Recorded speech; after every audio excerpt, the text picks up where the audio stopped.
এইরকম মিটিং করে করে জনগণের কাছে গেলে চলবে না। আপনাদের প্রত্যেককে দুইজন তিনজনের ছোট ছোট টিম করে জনগণের ঘরে দুয়ারে যেতে হবে, ঘরে ঘরে জনগণের কাছে যেতে হবে, জনগণের কাছে পৌঁছে দিতে হবে যে আমরা বাংলাদেশ জাতীয়তাবাদী দল জনগণ সমর্থ করলে আমরা কিভাবে দেশকে পুনর্গঠন করব, কিভাবে জনগণের সন্তানদের শিক্ষা ব্যবস্থা গড়ে তুলব, কিভাবে যোগাযোগ ব্যবস্থা গড়ে তুলব, কিভাবে দেশের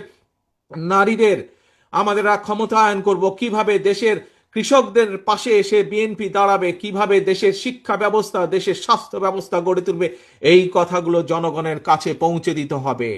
জনগণের সর্বস্তরের জনগণ, সেটি কিশোর হোক, সেটি তরুণ হোক, সেটি মধ্যবয়স্ক হোক, সেটি মুরব্বী হোক, নারী হোক, পুরুষ হোক, সকল জনগণের সামনে পৌঁছে দিতে হবে, সকল জনগণের কাছে ঘরে ঘরে পৌঁছে দিতে হবে, জনসভা করে না। প্রিয় সহকর্মী বৃন্দ, প্রিয় কর্মী ভাইরা, প্রিয় ডেলিগেট বৃন্দ, কাউন্সিলর বৃন্দ, একটি কথা মনে নিতে হবে, আমাদের লক্ষ্য এখন একটি থাকতে হবে, ঐক্য, জনগণ এবং দেশ গঠন।